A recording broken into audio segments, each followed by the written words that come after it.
Yeah. You gotta work. You gotta work, grind, shine, it's mine. Gotta show everybody it's my time. Getting here, you gotta work, grind, shine. Never mind who talking down, cause they lying. Don't talk, you gotta work. Welcome to Let's Talk with Carl Lee. Let's Talk is proudly presented by attorney Frank Walker. Real talk, real experience, real results. FrankWalkerLaw.com. Let the conversation begin on Let's Talk. Hello, ladies and gentlemen. This is Carl Lee with Let's Talk, and I have my co-host Hollis Lewis and Lisa Otey in the building. And Hello. We've got a guest that Hollis is going to introduce, and we're going to start the day off with a little bit of youth football conversation. Yeah, so you know, we'll see. My favorite subject. Yeah, for sure. So we have Courtney Williams. She is the president of Dunbar Football and Cheer here in the Kanawha Valley in Dunbar, West Virginia. And the reason I feel like it's important to have you, and we're going to get to your live here in a second, but you know, one of the things that I've had a big problem with is that, number one, we've in the Kanawha Valley, we've gone from we had a plethora of teams. Now we're down to not that many teams like it was when we were growing up. And It seems as though every time the city, Charleston, Dunbar, South Charleston, we get in the league and somehow these leagues find us a way to kick us out the league for whatever reason. So how long have you been the president of Dunbar, and how many leagues have you gone through just being a part of? I've been the president of Dunbar for 2 years, and I was the vice president of Dunbar for 2 years as well. So I've been there for 4 years. 4 years. And how many different leagues have you guys been in and out of in that time? This is our third league. Jeez. and again, from what I know, it's not necessarily any fault of your own. It's just like I said, we get in these leagues and they find a way to kick us out. And I've even gotten to the point of frustration where I don't even allow my girls to cheer anymore. Like I have, 6 and 7-year-old girls, and they're not even allowed to cheer because of the controversies of what's going on. So in this last issue, what could you just explain? What was the issue and why did you have to switch leagues this time? And before you say that, I can't wait for this answer because I don't know where they come up with these things. Like all of what you find out is all of a sudden you're just out. Like they create a situation where they've got a schedule, and we're talking about the presidents of these other leagues, of the other leagues, or the leagues that we're in, right? Mm-hmm. What happens is we realize that we're not in that. Yeah. So I'm curious of what her voice, what she's going to say to this.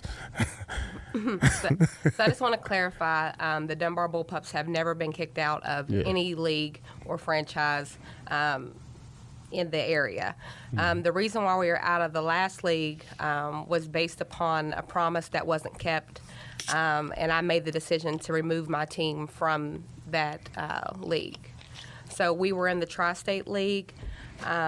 When the original league that we were in, it was Dunbar, Charleston, South Charleston, St. Albans, and South Hills. I believe that was all that was in our league. When we disbanded last year, we decided to go to the Tri-State League. We went to the Tri-State League. We met with them. Great people. John and Kenny, they were great people there, but they promised us that we would be able to keep our grandfathered players. If you know anything about youth sports here in the Valley, then you know that Dunbar is the longest running youth sports program here in the Valley. We're the only ones that have not disbanded. We're the only ones who have not merged with anybody else. We've always stood on our own 2 feet. But we're able to do that because we are legacy account holders. So say I cheer for us, my daughter cheers for us, then she'll bring her daughter to cheer for us, and that's how we sustain because we keep it a family-like atmosphere, so people keep coming and coming and coming.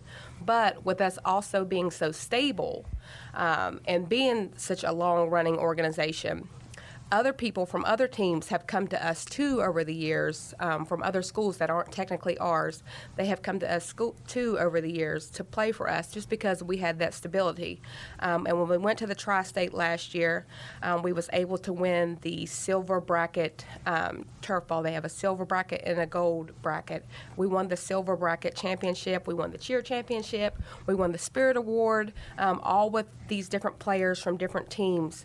So when we went back in there in December, to regroup about the season and see what we could make better and what changes we need to make, there was basically our name on a whiteboard that said Dunbar with 13 schools. Every other school had about 5 or 6 schools. They said we pulled from 13, but we also have kids with private schools as well. And then Dunbar, intermediate and primary, it's K through 2 and 3 through 5. So it looks like we have a lot more than what we actually had. So because of this and because of all the wins and things like that, we felt like we were being targeted because we had those wins. Mm-hmm. So what they did was they limited our numbers of schools. So they said you can have Dunbar Intermediate and Dunbar Primary, which is a K through 2 and a 3 through 5, and you can have Shawnee School.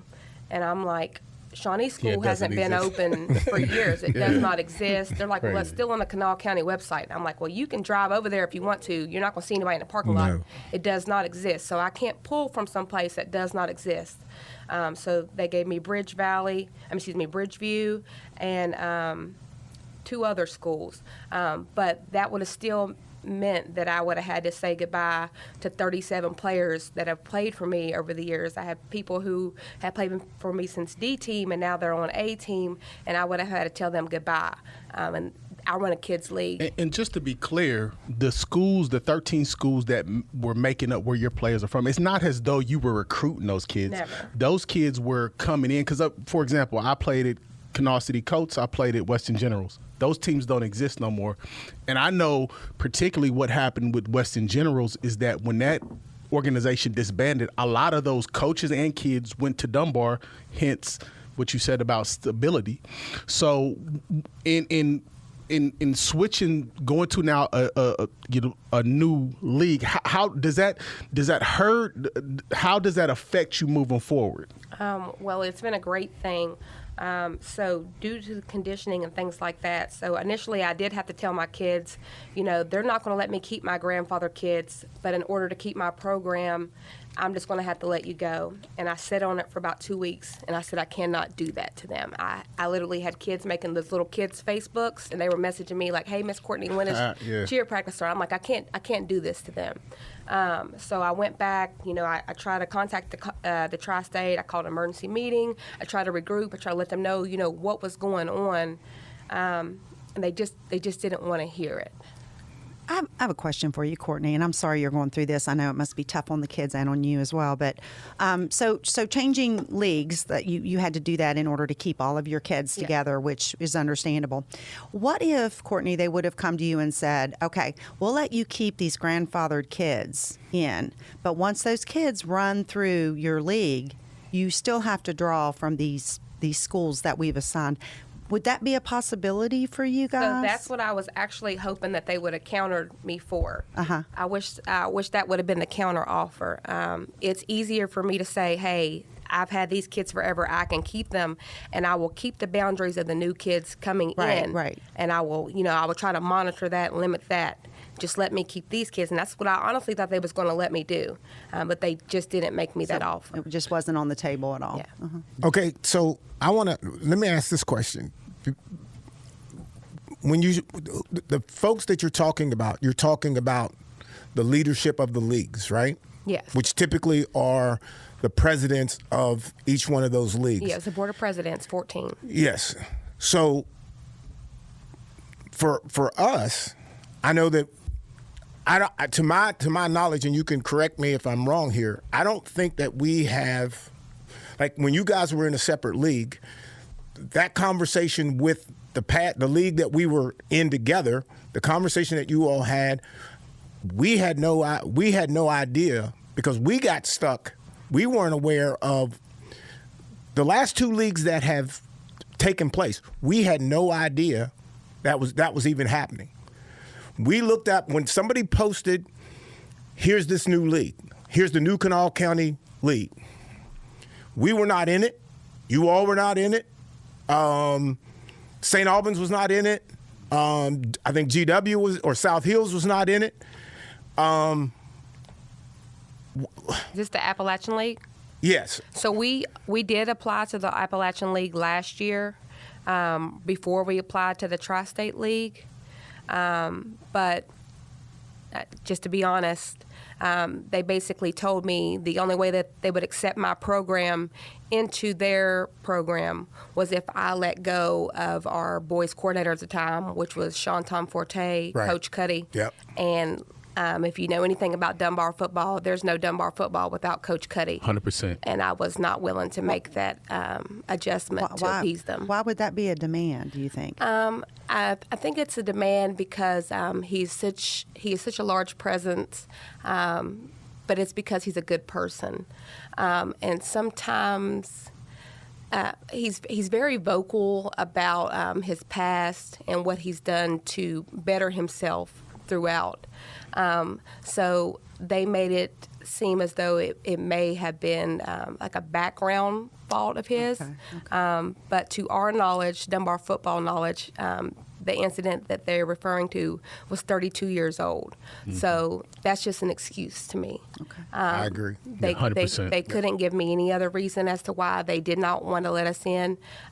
The only stipulation I was given was to let him go, and we don't leave any bullpups behind. And let me say this, and I've said it on Facebook a number of times. If there is an individual who is dedicated, sold all the way in to his kids, it is Cuddy. Yeah. Sean Forte. Like he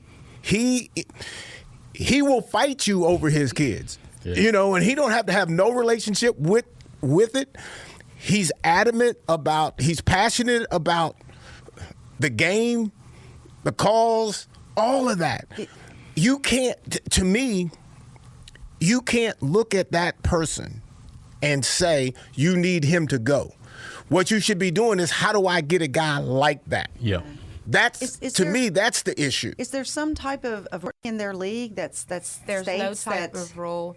Even if you have some type of charge or something that you can't be a coach, there's no overriding regulation. Type of rules. Okay. Of course, with every league, there's one thing that makes sure of with every league that you're in, it's that you're not a registered sex offender with kids. Sure. 100%. Yeah. And sometimes some leagues have a rule where you cannot have a recent criminal activity, like a violent crime. Sure.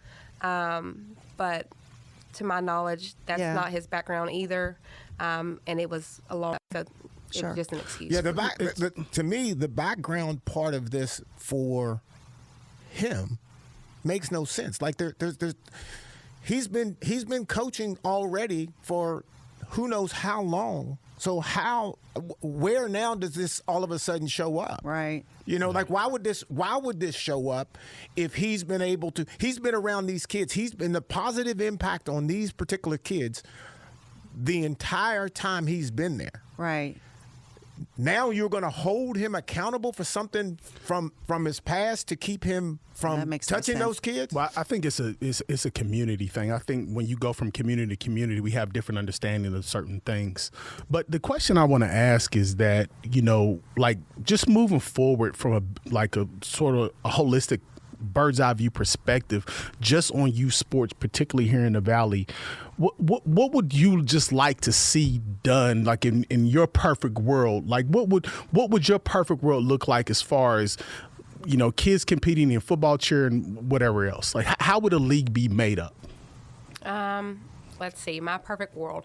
My perfect world, we would have a sports complex that would be accessible to all kids at no cost to the franchises. So if we want to go and have a game someplace, we have to pay to go there. It would be nice if we did not have to pay to go there. This is for kids. When we're having to pay for practices, we have to pay for games. So it would be nice to have access to facility. It would be nice to, last year, my vice president and I, we worked year round, and we raised $90,000 to get all new equipment for our kids. It would be nice if, just in my perfect world, if the city of Dunbar would take some ownership and look at their youth sports program and see what they could do to actually help us out. That way we're not out here having to grind like we had to grind. So that would be great. It would be nice if I didn't have to charge as much as I have to charge my kids. I have to charge $165 for cheer, $130 for football, and that's also because Dunbar, the city of Dunbar, doesn't take pride in its youth sports program and provide us with the funds to be able to do more. But it would be great if I had more Coach Cuddies. It would be great if I had more Coach Grandmas. She's the equivalent to Coach Cuddy, but she's for cheerleaders. And it would be great if I had parents who were willing to step up and do the work that was needed to make sure that the programs are taken care of. I can sit here all day long and bash a city for not taking care of us, or say, you know, I've been out here doing this and that. But it would be great if we had parents that said, okay, I do have this kid here that comes to practice every day, and they don't have enough money for cleats, but I got an old pair of cleats at home, or I got an extra $50. You know, I can step in and help those kids out. That would be my perfect world. And another thing is, it would be just so great if adults would just let the kids do what they got to do. That's always the issue. Hello, Carl. Well, what about like, as far as league-wide, would you like to see a situation in which, you know, it kind of almost reverted back where, because I know, like, for example, Charleston Cougar, the little, and I think maybe you guys, they're like traveling to Parkersburg every other week. Yeah, so we're in the same league. Yeah, they're in the same league. And that's crazy. We're in the same league now. So are you back in, okay. So yeah, we're all in the same league. Okay, got you. Yeah, so when I made the move to go to the Ohio Valley League, it was just on Saturday. Yeah. We just moved Saturday. And you guys have to pretty much like go back and forth to Parkersburg every other week. Is that basically? I have 4 home games that are here in Dunbar or South Charleston, and then I have 4 away games. We had to travel a lot last year due to being in the Tri-State League, so we're used to it. Okay. We're just happy to be able to play, but it would be nice to be able to get the local teams and things like that together again. But once again, that's not going to be able to happen until certain adults put their egos aside, until we let go of stereotypes, because there's a stigma on certain leagues. Dunbar is blessed enough. I don't know how to say this in a more classy way, but we're the bougie black people. we're the bougie black league in the Valley. Yeah. And then, of course, you know, there's another league that is considered the ghetto black league in the Valley. And, you know, people don't want to play against them, or every time we do play against them, you know, there's always a stigma that, is there going to be a fight? Are they going to be, you know, doing something they're not supposed to be doing? I just think we just need to get rid of the stigmas, get rid of the stereotypes, and realize that if we do not come together, these kids ultimately will not have a place to play, because that league's done. We've left the Tri-State League. I'm sure we could go back if we wanted to, but I don't want to lose my kids. The Ohio River Valley League has accepted us with open arms. They seem like great people. But if this doesn't work out, then what's next? We have to realize that all we have is each other. And that's ultimately. Let me ask her this question. Do you think that we need outside help to fight this battle? Because as coaches and going to the meetings, they're never going to really let us in. I mean, they're never, you know, because they don't. It's always going to be issues. Yeah, because they don't want to play you all. You know, they don't want to play Charleston. You know, they you know, it is the quote black teams that they do not want to play, and we're not a black team, even though we're considered that. We're not that, but it's like they don't want to play because they don't feel like they can win, and I think we should be playing in the Valley. If you're in the Valley, you should be playing in the Valley. Well, I think also, man, this ain't about black and white. They're kids. Like, this should be like just for kids. And my problem with this and all kind of the issues that's going around with the different leagues and everything is that sports are a foundation. So whether you're talking about football, whether you're talking about cheer, a lot of these kids, black, white, otherwise, poor, rich, whatever, this is the foundation that they're going to maintain themselves in school. Some of these kids are going to get scholarships. Some of these kids are going to go and do great things off the backs of sports. So to your point, Courtney, like the focus ought to be the kids. Yeah. You know what I mean? So I don't think that we need outside help. I don't think that we need outside help to kind of get us together. What I think is we need to build an alliance within us. I think all the presidents in the Valley need to come together, call it a truce, and let's start over. Because if we can't get it together with just us, somebody coming in, standing over top of our shoulder telling us what to do isn't going to make us any better. I'm a firm believer if you want to play for me, you can play for me. If you want to play somebody else, you can play for somebody else. I want you to be happy. And I'm not going to be happy with somebody standing over top of my back telling me how to run my program. I love that. I love that. And I'm not saying that they're going to be overseeing your program, right? That's not my thing. My thing is we are all back. If your team is in the Kanawha County, if you're in Kanawha County, you should be playing in Kanawha County. Well, I think to a point, like just to her point, what she's saying is like Kanawha County got to come together first before you can, before somebody else can come. I'm with that. And I want But we don't have the teams that are in Kanawha County now that are set up. They're not taking us. Well, that's her point. That's her point. But that's what I'm saying. Yeah. So we have to. That's why I'm saying we have to get somebody on the outside. And I get when you say you don't want anybody on the outside telling us what to do. I'm saying that you can't do these things. No, I see what she's saying. You can't do these things and play on Kanawha County facility. I think the complete opposites. I think that when you start something, you have bylaws. It's as simple as following the rules. I don't need anybody to micromanage me. I got a set of bylaws. We're going to follow them. We can agree on them. Yeah. We can get it figured out. I just had a quick question for you guys. You're all the little league gurus here, and I'm kind of out here in no man's land. But so I know, Courtney, you expressed concern about your perceived lack of support from the Dunbar community. It sounds like you don't get the level of support that you would like. What are other little leagues? The ones that, for example, South Charleston, do the cities of those little leagues, the different little leagues, do they support their team? Our city with finances and equipment and things the that you would. The mayor of South Charleston is top tier. Okay. Yeah. Okay. That man has made sure that every single little league in his city, basketball, baseball, football, cheer, is free. It's no extra cost to the parents. Okay. And that is I was just amazing. curious. They have a place to play. They have equipment that's up to date. The mayor of Charleston, she built a field over here on North Charleston for her team. She recognizes them even when they win a game. She lets them come to City Hall and get certificates and stuff like that. For lack of better words, the mayor of Dunbar is trash. He's never been to a practice. I told y'all when y'all asked me to come here, I told you I was going to keep it real. He's never been to a practice. He's never called. He's never seen what we needed. We've reached out several times, asking for just anything. And it's never been done. Well, you do have your delegate, so I'm a supporter, and I do what I can. And like I said, and moving forward, like I said, if you wanted to try to facilitate that, I would be happy to be a part of that and help that discussion. But I like I said, ultimately the reason why I would invited you on the show is to express the things that you express. And I just want the viewers out there, if you're listening, if we're talking about youth sports, football, basketball, baseball, cheer, gymnastics, tennis, whatever, it's about the kids. It's about kids having fun. It's about kids developing. It's not necessary. I mean, we all want to win, no doubt, but it ain't even about winning. No. It's about the kids, and we have to bring the focus back to kids. I mean, if you watch social media every day, parents are out of their minds at youth sports, and it's making it a toxic environment for everybody. Ultimately, whatever community we're talking about, it's about kids.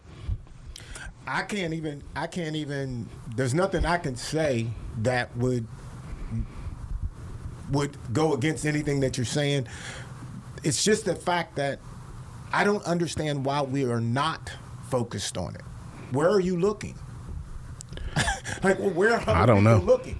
Yeah. Because I don't know. I can't even answer that. You do need all of those things in every community to fund or to support middle school, high school. You've got to have a system that's going to work up the ladder. And honestly, if you guys can't, work together as teams, it's going to be difficult to secure, that type of regulation and ruling and financial support because, you guys are having to, jump from league to league because you're being told one thing from one side and another from the other side. And so it's real difficult for you guys to unite because it's kind of like they've turned you guys against each other to a degree.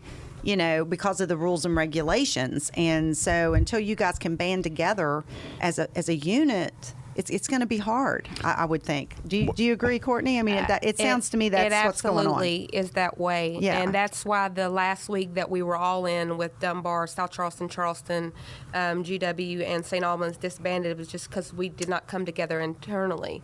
There should have been a conversation. It shouldn't have left the way it was.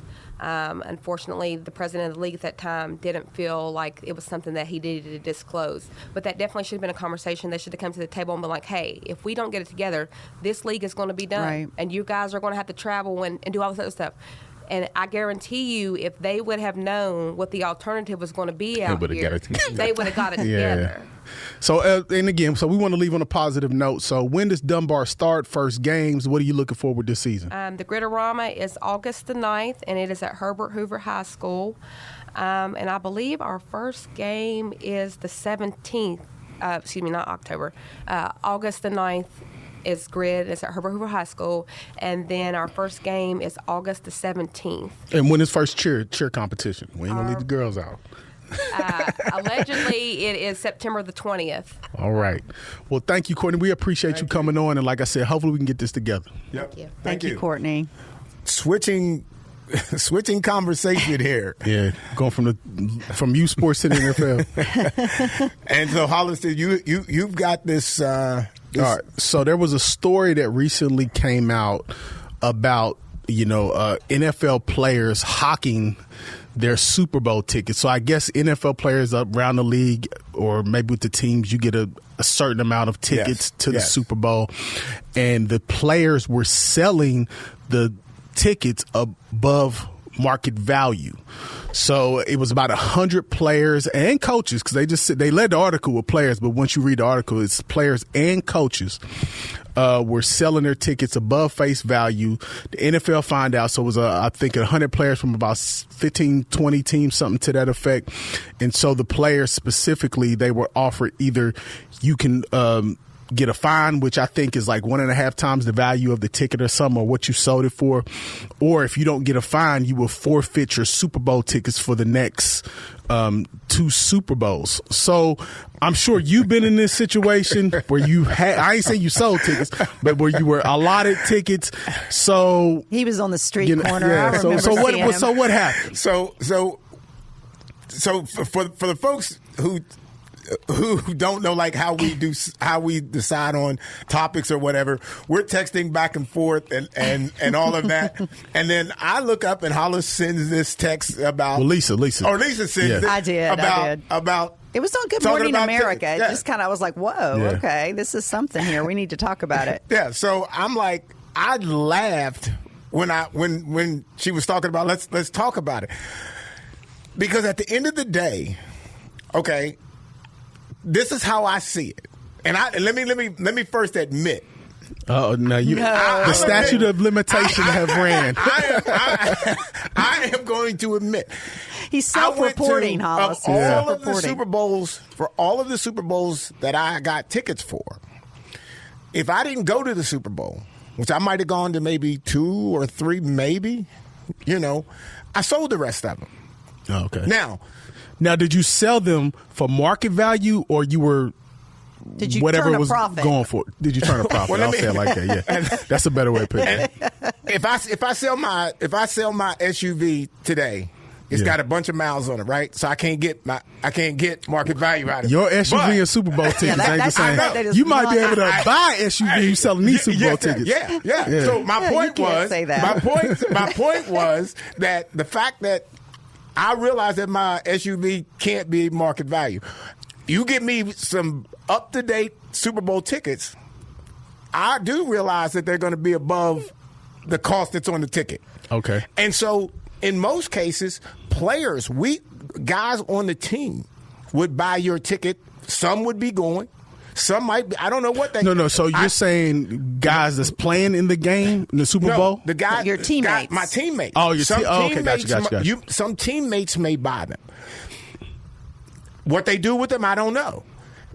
But there's also a market of people who's there and around you in that in settings that are saying, "Hey, are you going to the Super Bowl?" No. Oh, so they looking early, like, hey, you might find them in dinner parties and different things of that nature. This is not like a dude, this is not like a football player out on the street trying to sell his tickets. So you're getting solicited. People, you already know when you come in. If you come in as a rookie, you make the team. You're going to get how many ever Super Bowl tickets that you're going to get from that team.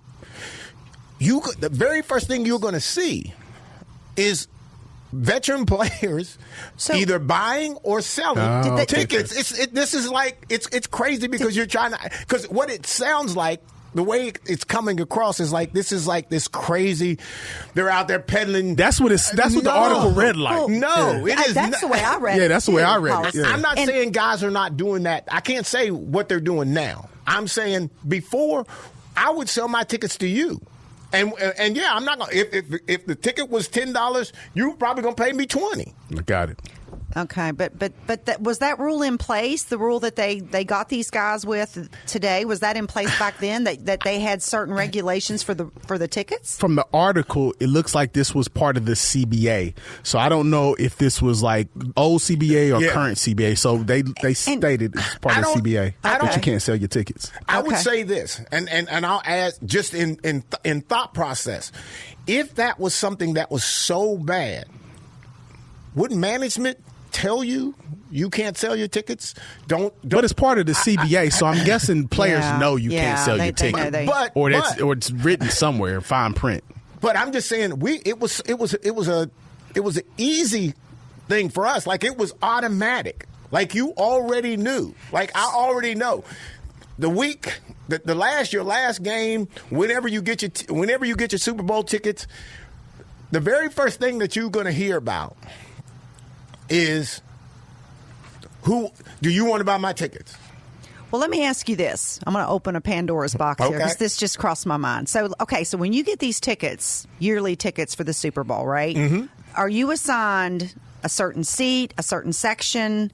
Is this ticket assigned to Carl Lee, this certain seat, this certain place? I don't know if it has my name on it, but it's going to have a seat. Okay, but there's a paper trail that leads the ticket to you, is what I'm saying, correct? Like, this is your seat at the Super Bowl. I don't think that. Because it has to be. It has to be. It has to be. So let's play devil's advocate here. Let's say that your teammate says, hey, you got this Super Bowl ticket, and you go, okay, sure, I'll give it to you for face value. But then your buddy goes out there and he sells it for a profit. Are you still held responsible for that because it's your ticket? You may be, but so I would be careful about who I give that Super Bowl ticket to, right, Hollis? Yeah, I mean, and I'm guessing you're responsible. There has to be some paper trail allotment of numbers or something, like these batch of tickets went this team, this one to that team, and it was distributed this way or that way. I'm going to go out on a limb, because again, I think this is funny. I don't see this as serious as what the league might see it, because everything's serious in the league. Yes, the reality of who doesn't. My question would be, if you're not going to the playoffs, or you're not in the playoffs, or you don't want to go to the Super Bowl, who's not selling the tickets? Right. Who's not going to sell their tickets? And I think the point that you made at the onset regarding, like It's not as though players like got these on Facebook Market Sale or Craigslist or something. They're like, if you're at dinner parties, at the Dollar General. if you're at dinner parties, if you're at this event, that event, it's probably lawyers, CPAs, doctors coming up to you, asking you. And to your point as well, this happens within the context of the locker room. So if somebody wants to bring their family or their kids or whatever, and they need a couple extra hey, let me get those tickets, I'll break you off. And if you're a rookie on a rookie deal in the NFL, you might want to go. And I can get 10, 20,000 for this, I might want to take that because I don't know what's going to happen, next season. So. And again, that's exactly how it, to me, and like I said, that's why I laughed when I was thinking, oh, yeah, we can talk about that because I know how casual it was. But here's my other question. Who busted these guys? I mean, who went to the league and said, hey, this guy charged me, more than face value. I want to report him. Who would do that? No, I'm going to say this. Nobody reported them. How long have they been knowing? And now the value's gone up. I They're think probably selling them with higher, because the pay's higher. The leagues, the money that the players are making now. They can charge. You're saying the people that bought the tickets from the players are buying it at a higher number. Yeah, and I think what happens who told on them? Facebook told on them. Because if you're saying like social media. You know what I mean? If I got the tickets from Carl Lee, I can say, hey, look, Super Bowl tickets, I bought them from Carl Lee. Not even meaning to like snitch, but I'm just on social media, so I'm sure some of that happened and it just got out. And this is silly. I don't know. See, I don't even think that anybody would say, because whoever people are definitely going to say on social media. Okay, they sell everything. But here's the thing. True story. I don't. Here's what I don't think. I don't think that I'm going to sell my tickets to somebody random that I don't know. Why would you? So, you don't think you would? No. Somebody you don't, especially if they're a rookie. Somebody you don't casually know. Said.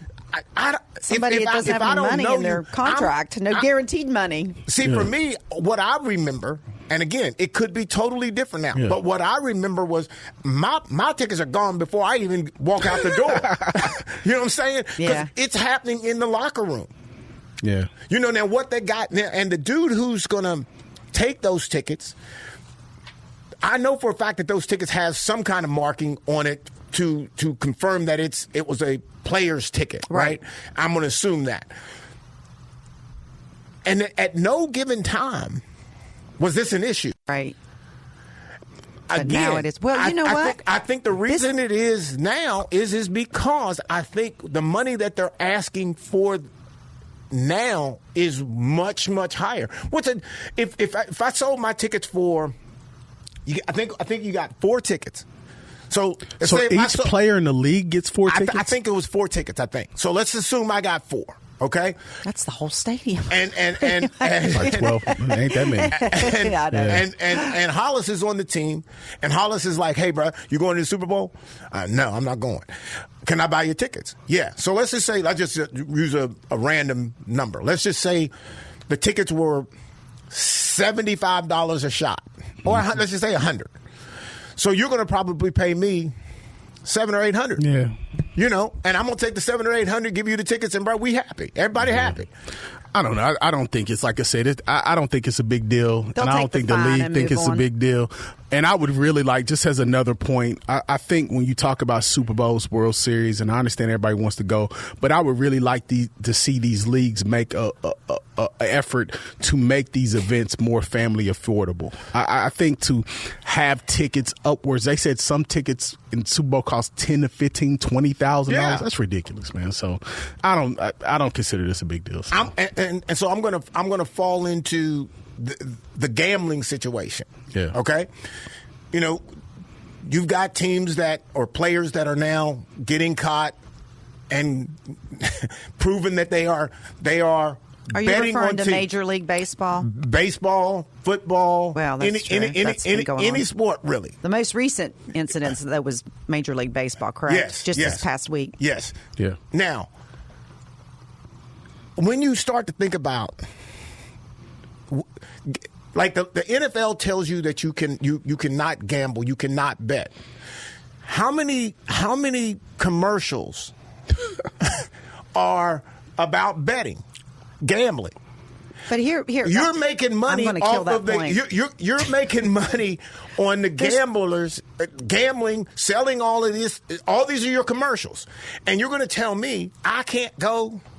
Well, it's the same as the alcohol commercials that they play during games. Yeah, that doesn't mean you can go out and get a DUI. I mean, there's rules in place, and my problem with all of it is, I think that they need to make sure the rules.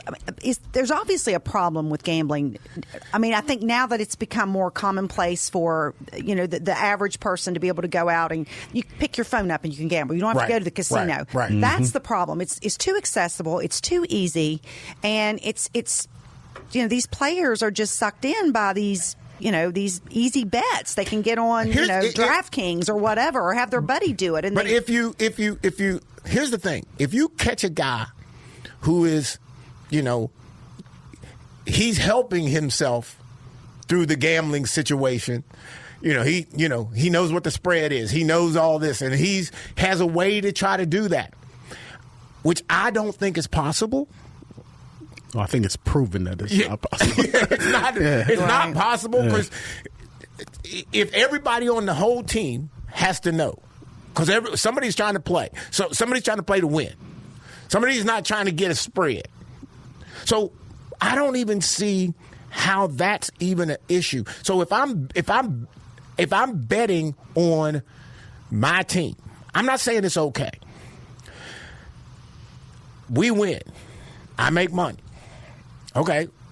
What? Here's the problem. The problem is that when you talk about gambling, and to Lisa's point, and let me say this before you go. Hold on. I don't gamble at all. I went to Vegas and didn't even drop a But the problem is not gambling within the context of your generation is not what it is in this generation. This generation of particularly young men, whether athlete, non-athlete, they're picking up their phones and they're getting the same dopamine hit that they would do as though they're using drugs. And the problem with the state of gambling, to Lisa's point, or to your point, where it's just everywhere, is that it's becoming a cultural thing within the context of young men, particularly, and young women. Mm-hmm. So I don't know, and I don't have a good answer in that how that you police gambling out of sports where you're already hyper competitive, where you're used to those dopamine hits at all levels, and now gambling can be added to that. So I'm not sure when you have the accessibility of a phone, how you adequately police it out of it. So I'm not saying that they should be allowed to do it, but I'm just not sure how you eradicate it. Don't promote something that you don't want your players to do. 100%, and I can agree with you on that. There's too much money in that. They're not going to do that. I mean, it is embedded in ESPN. It's embedded in sports, and it's embedded in the culture. It's embedded in the culture. You're right, Hollis. Yeah. But how much money? Again, the question becomes: is promoting gambling, promoting alcohol? Is that? Do you need that to make the money that you need? Yeah, and you could drop those. Probably. You could drop those two things. You could drop those two things, and I think that you could go. But and I agree with you, Coach Lee, that you cannot. You cannot say you cannot promote it. I mean, it's ESPN has their own book. Exactly. ESPN has their own gambling book, so you can't promote it to that level and then tell people not to do it. Exactly. That's kind of. And then to your point about alcohol, here we are. We're just ganging up on Carl tonight. Bless his heart. He's going to have to go home. No, I'm in agreement with you. I'm in agreement with Coach Lee. He's right. Yeah. You can't promote it and then tell people not to do it. Okay, yeah. Okay, but you said could they get away completely from the advertising, or did I hear that wrong? Are you saying they should He's try saying to they get should away? dump it 100%. That's what I'm saying. Yeah. So what is the Super Bowl commercials without the Budweiser Clydesdales? But we have good Lord. I'm serious. or Taco Bell, right? Well, I mean, people talk about that, and that's related to alcohol. So I get that. I'm not saying that that's not true. I'm saying it's not going away. That's what I'm saying. Well, I don't think it's going to go away either. They can It's a talk good about thought. the players all they want, but that they're not going to, because they're not going to give up the money.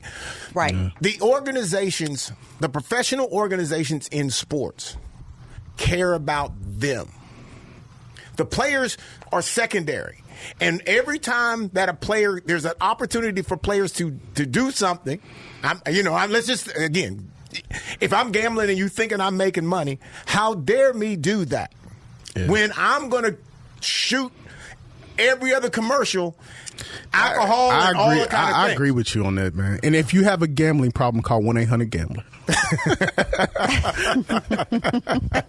Oh boy.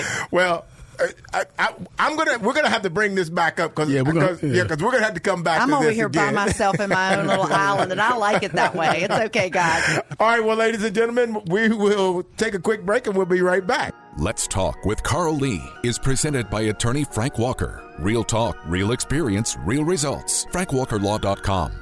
Comment on episodes or suggest topics at our Facebook page. Search for Let's Talk with Carl Lee and remember to like the page to become part of the conversation. Let's face it, bad things happen to good people. Seriously injured in a car accident, trucking accident, injured in a grocery store, or even wrongfully arrested or falsely accused of a crime. Life happens, and when it happens to you, you will need sound legal advice and aggressive representation. That's when you call attorney Frank Walker at 304-413-0179. That's 304-413-0179. Lock it in your phone, text it to a friend. 304-413-0179. Or visit online at attorneyfrankwalker.com. Yeah. You gotta work. You gotta work, grind, shine, it's mine. Gotta show everybody it's my time. Getting here, you gotta work, grind, shine. Never mind who talking down, cause they lying. Don't talk, you gotta work. Welcome to Let's Talk with Carl Lee. Let's Talk is proudly presented by attorney Frank Walker. Real talk, real experience, real results. FrankWalkerLaw.com. Let the conversation begin on Let's Talk. All right, ladies and gentlemen, we're back. Hollis is going to try to create another issue. Yeah. So this is going to be fun. It's a little barbershop talk. I don't know if this is going to be fun or not. So there's been a lot of discussion about whether Jalen Hurts, Super Bowl winning quarterback for the Philadelphia Eagles, is a top 10 quarterback. And I find the discussion ridiculous, right? Because he's certainly, in this year, moving into this season, he's certainly a top 10 quarterback to me.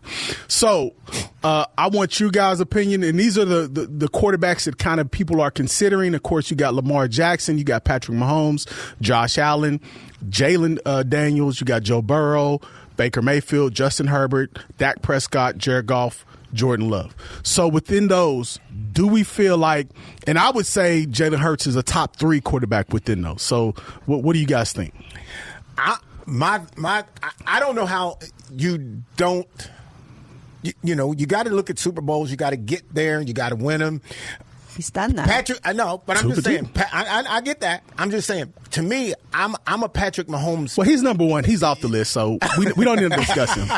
I mean, if he ain't number one, so he's off the board. I think we all agree he's number one. Okay. Move on. Yeah. All right. I'll go with Lamar Jackson. Okay. Number 2? Yeah, I'll give him number 2. What you got? I would go. I don't understand why Jalen's not on the list. I'm still hurt about that. I don't understand it. I mean, I'm looking at all these qualifications of a GOAT quarterback, and he's not quite to the threshold, but Definitely he's getting there. He's getting there, and I don't understand how he could not be a part of the top 10. I mean, I'm a Packer fan, and I'm kind of amazed that Jordan Love is. I'm going to ignore that statement for coming from a Viking player. Yeah. I'm amazed that Jordan Love, considering his accomplishments over the years, and I think if they've been in the league about the same amount of time, about the same time. How could he rank above Jalen? I mean, in some people's lists, he does. I mean, like I said, and this originated from Cam Newton. He's on his podcast, and he was having a discussion. And it's that time of season, everybody's sort of ranking their quarterbacks. Yeah, and they're getting to his hats head. And then the jerseys over the button-ups, which I don't know. But basically, he said Jalen Hurts was not in his top 10, and we're talking about just current quarterbacks. And I'm astounded because when you look at what we look at, what's a good quarterback, right? A good quarterback is going to, number one, you got to win, and you got to win Super Bowls. He's been to one Super Bowl. And here's the point. In both Super Bowls that he went to, although he's 1-1, he outplayed Patrick Mahomes both games. Yeah, unfortunately, I have to give you that. He clearly outplayed him in both games. And a lot of times what people are doing, they're saying, well, he has a superior team, defense, O-line, different things like that. But you name me somebody who didn't win with a superior team. And last point, and a lot of quarterbacks can mess up that team too. You know, Yeah. so it's not a given just because you got a good players around you. He doesn't come across to me as a diva at all either. Yeah. Like I feel like he's a team player. I mean, look at the 100%. tush push. You know, Yeah. I mean, the guy is out there to win. I mean, he's not all about himself. So, to me, that was a real Crazy. faux pas. He should have been in there somewhere. I got the only question that I have, or maybe it's two. Prescott. Oh, God, here you go. No. You hate Dak Prescott with everything. Yes, you do. I don't hate him. Don't tell that lie. You hate Dak Prescott. I just don't see him. And again, it's subjective, so it's your list. I don't really see him. I see him being a great player.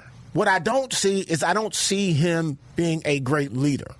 That's It's the because he can't be a great leader because he's got Jerry Jones hanging over his shoulder. Jerry on Jones, every the quarterback, move. right? Yeah. I mean, but we ain't judging the owners. I'm sorry, that's part of it. That's part of it.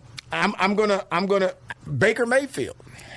That's crazy to me. I don't. How do you have Baker Mayfield over Jalen Hurts? I don't understand that. I don't know who's behind him. Yeah. He's not in this list. Yeah. He's not, and I love Baker Mayfield, but he's not on that list. He's not. No. He's not.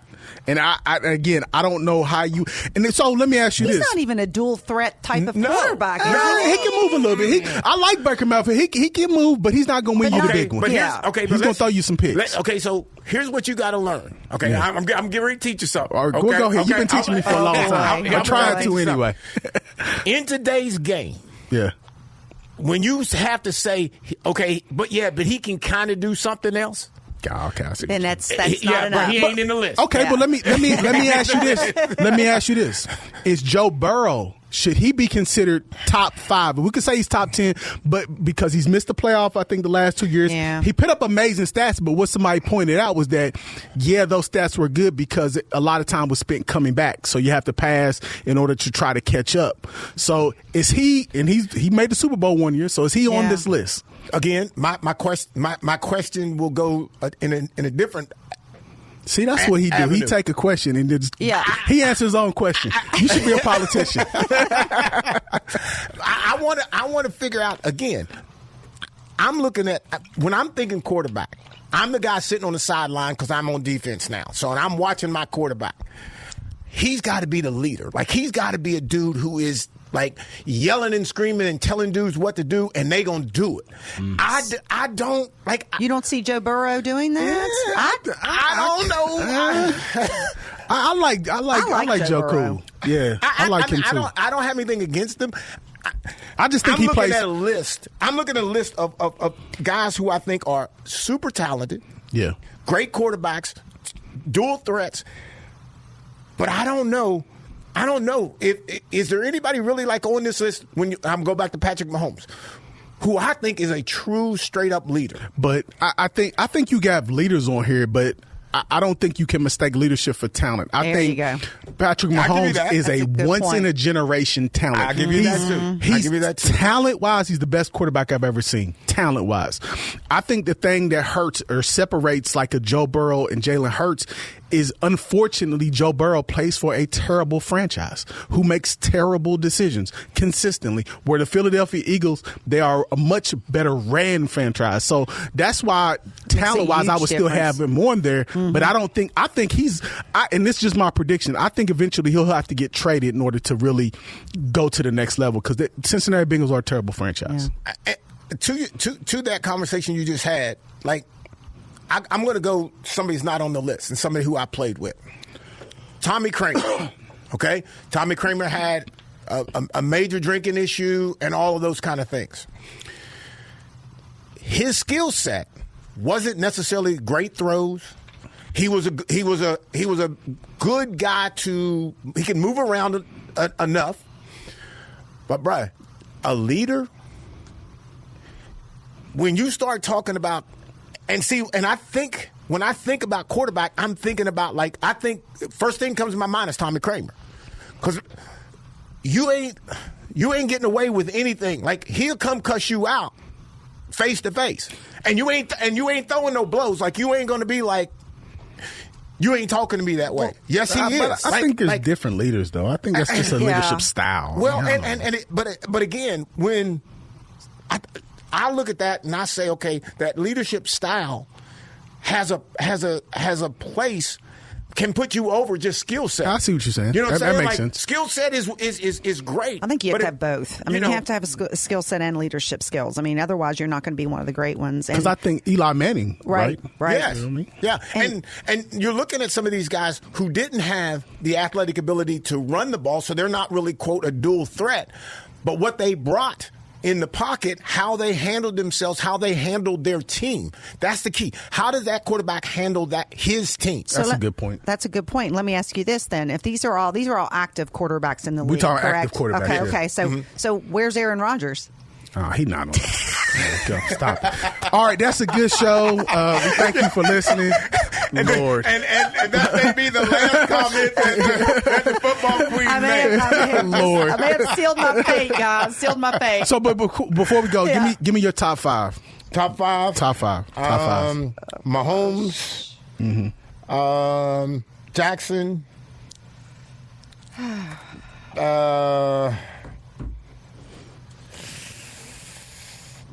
Burrow. Okay. Hurt. I think that's five. I don't know. What you got? Oh, let's see. I'm going to have to. Jalen Hurts, I'm going to put it. He's already on here. Okay. Jalen Hurts is one. Joe Burrow, Patrick Mahomes, of course. Lamar Jackson, for sure. And Josh Allen. Okay. Yeah. I would go, of course, Patrick Mahomes. I'm going Jalen Hurts. I'm going Lamar Jackson. Mm-hmm.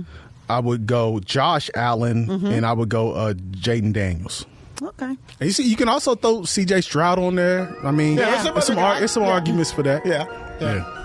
All right. Well, that was a good fight. I feel like I've been in the ring. Yeah. All right, ladies and gentlemen, we hope you enjoyed the show, and we will be back next week.